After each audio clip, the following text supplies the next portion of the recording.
Varicose veins కి సరైన చికిత్స కోసం సంప్రదించండి ఎవిస్ హాస్పిటల్. నమస్తే రమగారు. నమస్తే జీ. రమగారు, మనకి మాఘమాసంలోనే వసంత పంచమి కూడా. మరి వసంత పంచమి యొక్క విశిష్టత? సరస్వతి దేవి జన్మదినం. అయితే మనం సంవత్సరంలో 2 సార్లు తప్పకుండా సరస్వతి పూజ చేస్తాం. ఒకటి శ్రీ పంచమి లేదా వసంత పంచమి అని చెప్పేటువంటి మాఘశుద్ధ పంచమి. రెండోది శరన్నవరాత్రుల్లో అంతే కదా, శరన్నవరాత్రుల్లో వచ్చేటువంటి మూలా నక్షత్రం రోజున అమ్మవారి జన్మ నక్షత్రము. ఆ రోజు ఆమె సరస్వతి అవతారం తీసుకుంది కాబట్టి మహాసరస్వతి స్వరూపం, నీల సరస్వతి స్వరూపం. ఆ రోజున కూడా మనం సరస్వతి పూజ చేస్తాం. అవునండి. మనం పిల్లలకి అక్షరాభ్యాసాలు చేయటానికి కానీ, ఏదైనా కొత్త పుస్తకం రాత కానీ చదువు కానీ మొదలు పెట్టడానికి కానీ మంచి రోజులు చూసుకుంటాం ఏడాదంతా. అవును. వాళ్ళ జన్మతిథి, పిల్లల జన్మ నక్షత్రము, ఆ తర్వాత ఏమో వాళ్ళకి తిథి తార సూట్ అవుతుందా, కత్తెర ఉందా, అది ఉందా, ఇది ఉందా, వాళ్ళ కుదిరిందా, వీళ్ళకి బోళ్ళని ఆలోచిస్తాం.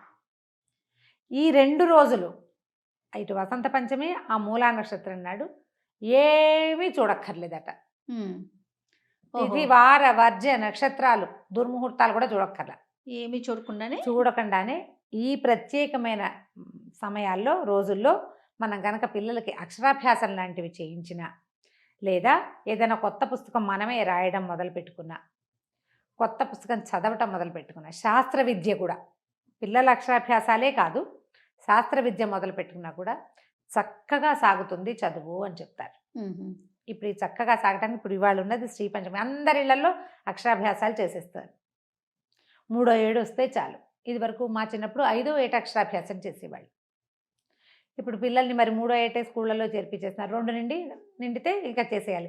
మళ్ళీ 2 నిండాక 2 నుండి 3 నెలలు వచ్చినాయా, 4 నెలలు వచ్చాయా, 6 నెలలు వచ్చాయా అవసరం లేదు. తాత ఉన్నారా, అమ్మమ్మ ఉందా కూడా అక్కర్లేదు.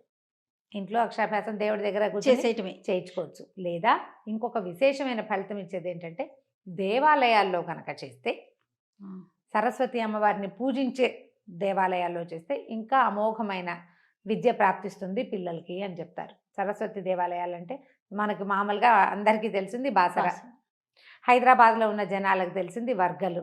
సాధారణంగా ప్రతి ఊళ్ళోనూ శంకర మఠాలు ఉంటాయి. ఈ ధ్యాసతో ఉండండి. శంకర మఠాల్లో తప్పకుండా శారదాదేవి పూజ జరుగుతుంది. శంకర మఠం అంటే శృంగేరి విధానం అవలంబిస్తారు. శృంగేరిలో అమ్మవారు ఎవరు? శ్రీ శారదాదేవి. అవును. శృంగేరి శారదా అమ్మవారు. శారదాంబే విద్యలకి తల్లి. ఆమె పూజ తప్పకుండా చేస్తారు. శంకర మఠాల్లో విధానం అదే. శంకర మఠాల్లో కూడా మనం అక్షరాభ్యాసం చేయించుకోవచ్చు. ప్రతి ఊర్లోనూ ఉన్నాయి. హైదరాబాద్ లాంటి చోట అయితే 4-5 చోట్ల ఉన్నాయి. అవునవును. పెద్ద శంకర మఠం నల్లకుంటలో ఉంది. చాలా చోట్ల మనకు మోతీనగర్లో అట్లా కొంచెం చాలా చోట్ల ఉంది. శంకర మఠాల్లో కూడా చక్కగా చేయించుకోవచ్చు. ఈ రోజున మా అబ్బాయికి సూట్ అవుతుందా, మాకు సూట్ అవుతుందా లాంటి ఆలోచన ప్రశ్న అక్కర్లేదు. పర్వదినాలు ప్రతి వాళ్ళ కోసము సృష్టించబడినవే. నక్షత్రం కుదరలేదు అన్న ఆలోచన అవసరమే ఉండదన్నమాట. ఈ రోజున మొదలుపెట్టిన ఏ పనైనా సక్సెస్ఫుల్గా అవుతుందంటారు. దానికి కారణము అమ్మవారి ఇది కావటమే కాకుండా, జన్మతిథి కావటమే కాకుండా, మాఘమాసం, ఈ సౌరమాసంలో మొదలుపెట్టిన పనులన్నీ బాగా అవుతాయి. మాఘమాసంలో పెళ్ళిళ్ళు చేసుకుంటారు. అవునవును. చాలా మంచి ముహూర్తాలు ఉంటాయి మాఘంలో. అవును. ఈ మాఘంలో నువ్వు వ్యాపారం మొదలుపెట్టినా కూడా బ్రహ్మాండంగా అవుతుంది.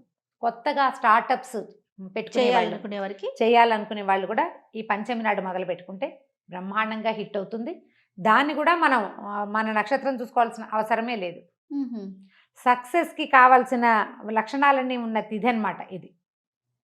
ఈ రోజున మొదలుపెట్టిన ప్రతి పని, చిన్న చిన్న వ్యాపారాలు, స్టార్టప్ కంపెనీలు, కొత్త పుస్తకాలు, కొత్త విద్యలు, ఏదైనా కోర్సు కొత్తది నేర్చుకోవాలనుకుంటున్నాం, ప్రొఫెషన్ మారదలుచుకున్న వాళ్ళకు కూడా ఇది మంచి రోజు. ఈ రోజున గుర్తుపెట్టుకుని కనుక ఏ పనైనా మొదలు పెట్టుకుంటే అది ఎట్లా పరిగెత్తుకుంటూ సక్సెస్ వైపుకి దారితీస్తుందో స్వయంగా చూస్తాం మనం. ఒకసారి మనకు తెలిసిందనుకో, లేదా 2 సార్లు మనకు అర్థమైందనుకో, ఈ రోజు మంచిది అని మళ్ళీ మొదలు పెట్టుకుంటాం. అంతే. మనం 2-3 సార్లు చూసాక ఫ్రెండ్స్కి చెప్తాం, ఈరోజు చాలా మంచిది చేసుకోండి. మనకు సక్సెస్ అయితే మనం ఇంకొకళ్ళకి చెప్పగలుగుతాం కదా. ప్రయత్నించి చూడండి. శ్రీ పంచమి నాడు సరస్వతి దేవి పూజ చేసుకోండి. ఒకవేళ మనకు అక్షరాభ్యాసాలు లేవు, మనం చేసే పూజలు లేవు, మనకి ఏమీ లేవు, ఏ కొత్త పనులు లేవు, అయినా కూడా మనం సరస్వతి దేవికి నమస్కారం చేసుకోవాలి. సరస్వతి ఒట్టి విద్యకే కాదు, జ్ఞానానికి జ్ఞాపక శక్తికి కూడా ఆవిడే ఆరాధ్య దేవత. ప్రతి వాళ్ళకి కావాల్సిందే. అంచేత ఆ రోజున ఈ సరస్వతి పూజ అని మనం చెప్పుతున్నటువంటి ఈ వసంత పంచమి నాడు పొద్దున తలస్నానం చేసి సూర్యుడికి అర్ఘ్యం ఇచ్చేసి సరస్వతి దేవికి సంబంధించిన 4-5 శ్లోకాలను అనుసంధానం చేసి సరస్వతి స్తోత్రం, సరస్వతి అష్టోత్తరంతో కానీ అమ్మవారికి తెల్లటి పువ్వులతోటి పూజ చేసుకుని పెరుగన్నాన్ని కానీ లేకపోతే తెల్లగా కొంచెం పంచదార వేసి చేసినటువంటి పాయసాన్ని కానీ రవ్వ కేసరిని కానీ సరస్వతి దేవికి నివేదన చేసి ఆ ప్రసాదాన్ని పుచ్చుకుని ఇవాళ సరస్వతి దేవి పుట్టినరోజు, బర్త్డే సెలబ్రేషన్స్ అంతే. అవి గనక చేస్తే మనకి భవిష్యత్ కాలంలో ఏదైనా అజ్ఞానం లాంటివి రాబోయినా, జ్ఞాపక శక్తి కోల్పోయే పరిస్థితులు, వాటి నుంచి తప్పించుకోగలుగుతాం. పిల్లలకి ఆ ప్రసాదం పెడితే రేపొద్దున చేయబోయే పరీక్షలు, వెళ్ళబోయే భావి జీవితంలో వెళ్ళబోయే రకరకాల ప్రదేశాల్లో వాళ్ళకి సర్వత్రా జయం లభిస్తుంది. విశేషంగా ఏదో చేసి కలశం పెట్టి అలా చేయాల్సిన పని అయితే లేదు.